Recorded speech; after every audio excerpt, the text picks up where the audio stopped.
Hi, I'm Daniel Lucas, and welcome to Book 101 Review. Book 101 is all about the books that I read for the last 40 years. And today I have my special guest, one of her advocacy empowering authors to build influence, impact, and income by transforming their stories into high quality books that grow authority, credibility, and visibility, none other than Miss Teresa Rodriguez. Hello, world. Hello, Daniel. Welcome, Miss Teresa, on Book 101 Review. And can you please introduce more about yourself that I missed? Yeah, so I'm a best-selling author. My first book was published by Penguin. It was about solo travel for women, Fly Solo, the 50 best places on earth for a girl to travel alone. It's in 4 different languages. My second book, Body, Mind, and Solo, was picked up, and I was able to do a TEDx talk about that and how to empower yourself by traveling the world alone. And then I started helping other people write their books. And yeah, so it's been an incredible journey of getting people stories out into the world, and I absolutely love it. Incredible journey indeed. And thank you so much for sharing your knowledge and wisdom to the world. And congratulations for being a best-selling author.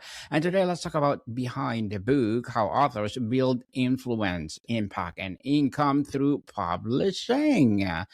So, the why before the what. Many people think writing book is the goal. You argue it's a tool for an Mhm. aspiring author. What are the critical strategic questions they need to answer before they write the first chapter about the influence, impact, and income they seek? Oh my God, that's such a great question, Daniel. The first thing they need to do is figure out who their audience is. So many people are like, I Yes, got a book in me. And I'm like, great, who's going to read that read. book? And so the first thing they need to figure out is who's their audience. So once they figure that out, then we can figure out where the North Star is and then create all the direction towards that North Star. North Star. I like that, Miss Teresa. The North Star. Beyond a bestseller list, the traditional metric of success is often a bestseller status. How do you define a more meaningful, sustainable win for an author in today's landscape? That's another great question. So the bestseller status happens really quickly and it disappears Very very fast. quickly as well because it's like the second that book hits bestseller, somebody else is going to take that role. But you can always say that you're a bestseller once you're a bestseller. The Sure. thing about books is their power to create purpose and their power to share a story, be it fiction or nonfiction, that resonates with people. So, for example, you take books like Joe Dispenza, who is all about, inspiration and getting your life on the right path. But then you take books like The Hunger Game, which is all fiction, but it really teaches you story about perseverance and how to stick to your guns when you believe in something greater than just yourself.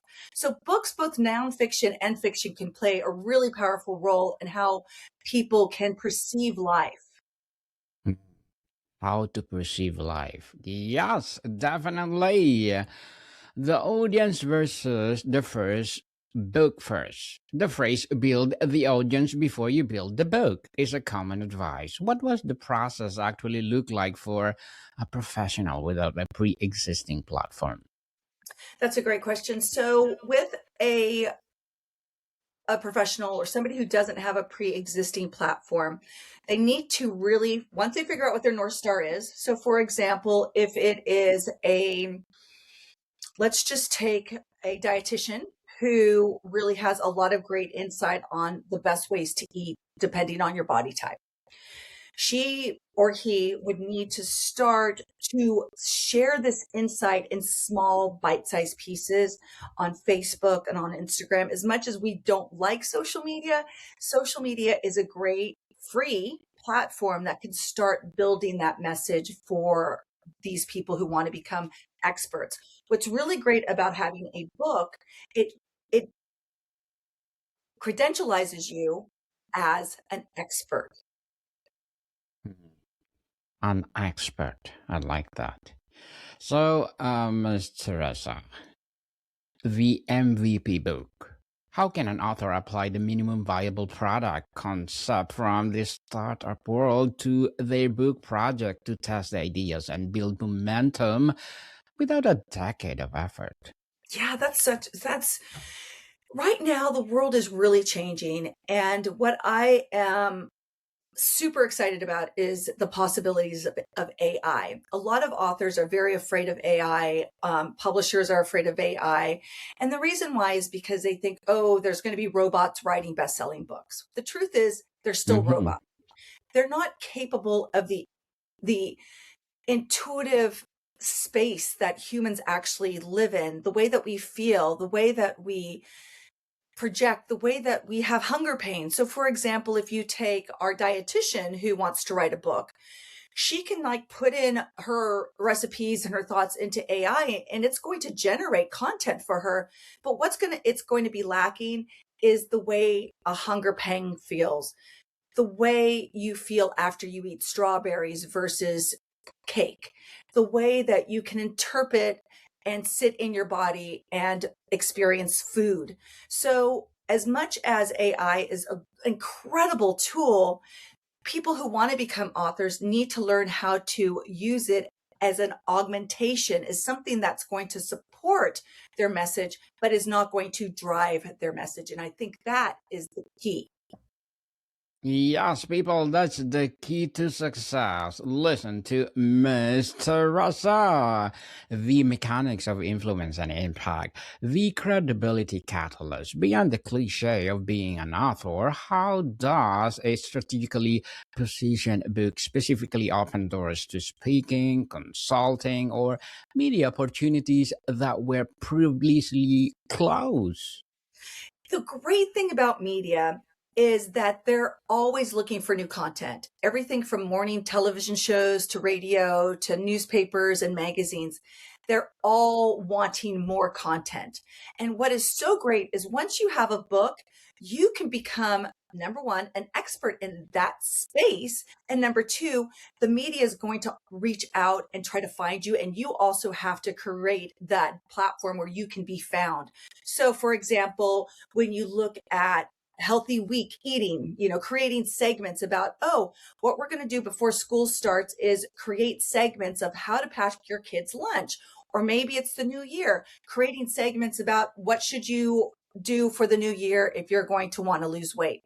So we're still taking the context of what this dietitian who wants to write a book is, and we can put it into the context of what is happening throughout the year. So January could be food that supports your New Year's resolutions. And then February could be romantic food choices that are aphrodisiacs. So see how once you get a book, you can create the platform with different segment ideas.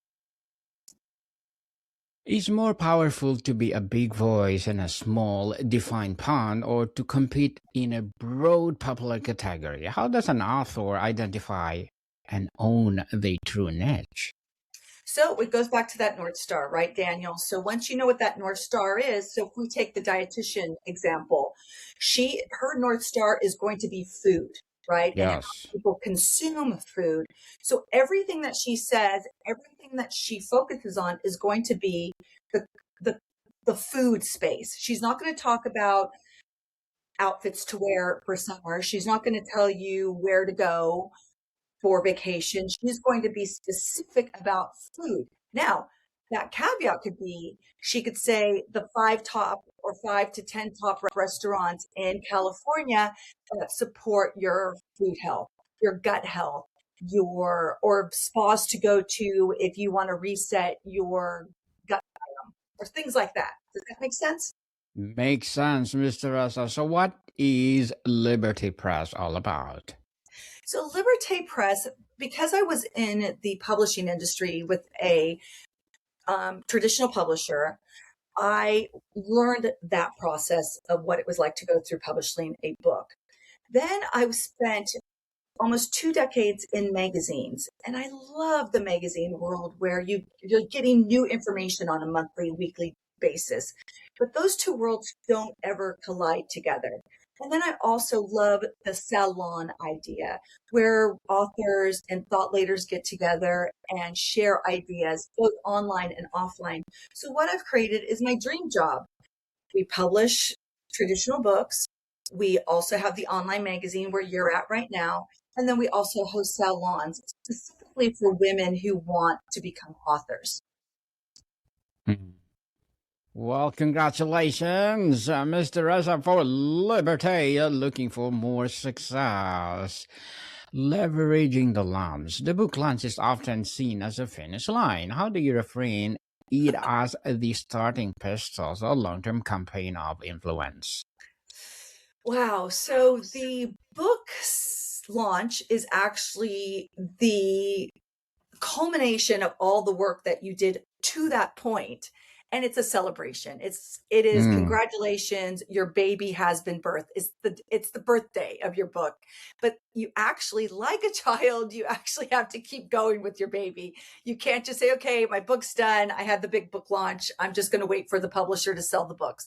It doesn't work like that. Just like a child, you need to feed it, you need to teach it, you need to share it. And so while the book launch is a very powerful and most wonderful day of authors' lives and their careers, there's so much more that needs to happen, such as going on podcasts like yours, Daniel, sharing their book, sharing the reason why they wrote their book, and going back to this dietitian, giving you ideas on how to eat better for the new year, etc. Mm. Yes, indeed. People marketing is the hardest thing to do. Once you written a book, you need to market every day. Partnership and alliances. What are the creative, non obvious ways authors can partner with organizations, brand, or other influencers to amplify their book's message and their own authority? Well, let's go back to our dietitian as an example, right? If she is now Mm-hmm. building a community on Facebook or Instagram, she can reach out to companies like Hungry Root, for example, who does nutritional delivery of food. She can reach out to supplement companies and ask for partnerships. So there's a lot of different ways that you can take your book and leverage it with partners and other corporations that can actually help you pay for things as well. So, for example, one of the big things that I love to promote with my authors is getting involved with associations. If it's a female author, then joining associations that are female-based, female business owners, NABO, National Association of Business Owners, things like that, where then they can do talks and then sell their book on location at conferences and events. Royalty myth versus reality. Let's demystify author income. For most professional experts, what the percentage of their total revenue generated by the book actually come from the direct book sales versus the opportunities it creates? So there's two parts here, as you mentioned. The first is the opportunities, which are going to get leveraged by having a book. There's no doubt about that, that once you have a book and you are an author, people are going to want to know who you are and what you wrote about. Then you have the other side, which is how much royalties are you going to actually make off a book? Now, of course, if you become a bestseller like I was, you're going to make money off of it, correct? But that all Yes. depends on how well you market yourself and you market your book. So that's when things like your partnerships, you can really leverage and make more money doing things like that. But it's really based on one, the relationship you have with, if you have a literary agent, you go through a traditional publisher, if you do a hybrid model where you're sharing royalties and revenues with a hybrid publisher, or if you self-published on your own. Hmm. Trusting Mr. Raza. The business card book. If the book is effectively high value business card, what is the concrete process for converting a reader into a client, customer, or subscriber? So that's another fabulous question. I'm working with the Caviar Company right now, and we are finishing up a gorgeous book called Caviar Dreams. And what that has opened up for her is we have been able to reach out to 10 of the Michelin starred chefs that use her caviar in their cooking. So Mhm. that has engaged them to be interested in the book. It's also engaged a larger community of people that not necessarily love caviar or understand caviar or have ever tasted caviar, but they love coffee table books. So you can see how while there's just this one little area that she works in, which is caviar, we've now expanded her reach with all of the different chefs that use her caviar, as well as people who love books and love coffee table books. Yes, indeed. Can I be, let's say, feature author, not feature author, my chef author of the month that you talking about, the one publishing that caviar. Oh, I yeah. want, I want him to be my guest on Food 101, Yeah. It's young please. Kyle from Single Thread, who is their restaurant was voted the number one restaurant in the world. So, yeah, no, Wow. be delighted. Amazing. Please Yeah. do connect Mr. Reza and I will feature him on Food 101 as my feature author, on a feature chef, I should say. Yes, because Because the on Book author One, is Petra, yeah, and she's also absolutely author. incredible, and she could really teach you and your listeners and a lot about caviar and the difference between caviar and roe, and that's what's so great about the book. It's an educational Hmm. book. So when people are like, "Oh, well, I don't eat caviar," you don't need to eat caviar to enjoy caviar or to actually understand what caviar is. I love caviar. More expensive one. Hybrid publishing clarity with the option from traditional to self to hybrid publishing. How should an author think about the choice of not which is best, but which the best serves my specific goals for influence and income? So let's talk first about traditional publishers because traditional publishers will not take you unless you already have an author platform. And the great thing about traditional publishers is if you do have an author platform, then you're going to get paid an advance up front. That might be the only money that you make off of the book. And if you're okay with that, then that's great.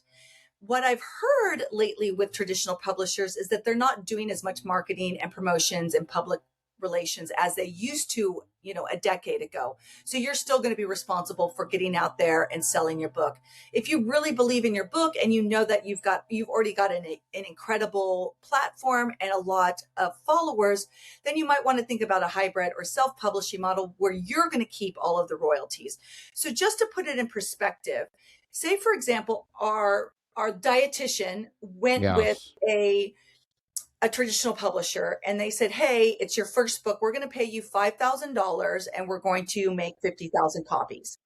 If that if they sell that book, that her book for say $15, if you do the math on 15 times 20,000, then you roll back all of the costs to actually produce it, the publisher is going to make a sufficient amount of money off of that. But if she's capable of doing that on her own, printing out those 20,000 copies and keeping that money, she's going to make a lot more money, like 5 times as much money. Right times for sure. And Mr. Reza asks, best-selling author, what are your short-term and long-term goals? So my short term is to build our Liberté Ladies network, which you can find on our website under the Liberté Salon, the Liberté Ladies. And that's going to be a place where women can come on board and we will go through the writing process together as a group throughout the month. So that's my short term because I have so many women who want me to help them. Well, men and women who want me to help them write their books, but I don't have the bandwidth to ghostwrite, a dozen books a month. And so that's my short term. And then long term is to find fantastic authors who are ready to get their book published and have great stories. Fantastic authors, yes. And good luck to your goals, Mr. Rasa. And looking forward for more success. And what will be your piece of advice for those people out there who want to be like you?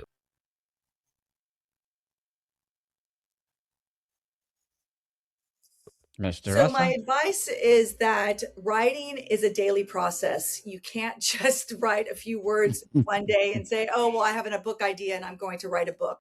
It actually takes work, and it takes a daily practice of saying, "I've committed to writing X amount of time or X amount of pages every day until I get this book done." The other thing is a book is not just one draft.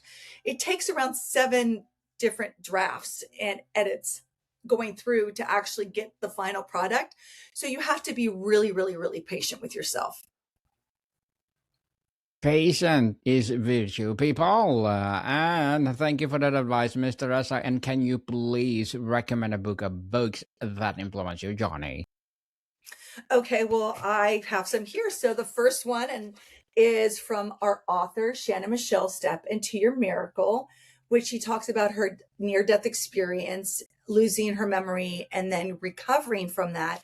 But so great, it's a 4-color book, and it's got beautiful quotes about just resilience and, trauma. So it's a great read for people, especially in the new year, who have experienced trauma and they're wanting to figure out how to heal through it. She gives some really great tips and keys and processes to do that. And then one of our other authors is Joe Ryman Scott, who wrote this book at age 96 years old. And 96. at 96, and it's Wow. the story of her life, almost a century, about how she started in South Dakota as a little farm girl and worked her way up of creating one of the most respected art festivals in the world at Fairbanks, in Fairbanks, Alaska. So that's also just a really great read. And she's so incredible because what she did is that she put in at the end of every chapter little QR codes. So Mm-hmm. phone and click on the QR codes and get some pictures or videos of her throughout that, whatever she was talking about in that chapter. Wow, interesting. And thank you for that recommended books, Miss Teresa. So, how do you track and measure the soft returns of a book, like strengthen relationships, unexpected invitations, or enhance personal brand, and don't show up on a sales report? So it really depends on the author, and what they want to accomplish. It might be a legacy piece. A lot of our authors want to create something beautiful that they can sell in their boutiques and in their stores, while others want to share a story. But at the core of it all, there's always a purpose. There's always a message and the meaning that is really substantial and filled with inspiration.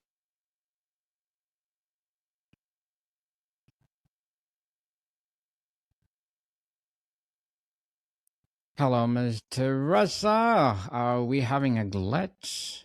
I think we're still connected. Are we still Yes. connected? Yes. So, Yeah. before we wrap up our discussion for today, Miss Teresa, I'm inviting you to please do listen to my other podcast, people. My other podcast, because my abstract essay is already in 6th season, abstract poetry in 3rd season, and my book 101 review is 6th season this year as well. Comedy 101 3rd season, and Mob Food 101 in the 6th season as well. Geography 101 Love Letters, Movie 101 Review, Music 101, our 5th season, Science 101, Sex 101 Wow. in You're busy. its 3rd season. Busy, busy indeed.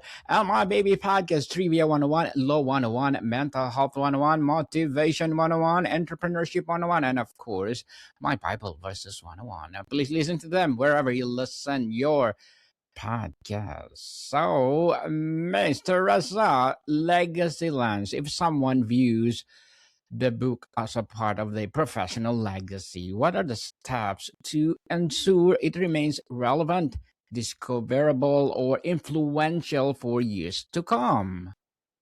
That goes back to sharing and not being afraid to get out there and speak. I know that a lot of writers or people who want to write, they're introverts. I mean, that's what makes us great writers, right? We want to just sit behind our desk and write. But Introvert, the irony yes. is that you actually have to go out there and promote and publish. So as much as once your book is written, you have to still go out there and promote and share and find places that you can, give your message meaning.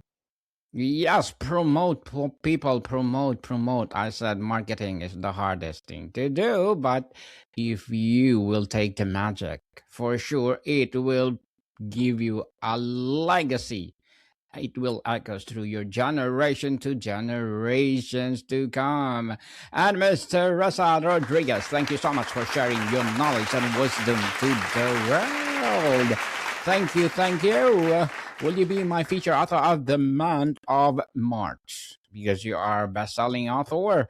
I usually feature every month either award-winning or best-selling author. Okay. So Great. if you say yes, why not? So can you please invite our listeners to support your business, your books, or whatever projects that you're doing right now? Yeah, come on board at Liberté Press and see all of the exciting things that we're doing. We'd love to have you. And for those ladies who really are ready to start that book project, join Liberté Ladies. It's on our website. You can find it right at the top. And we can't wait to see you online.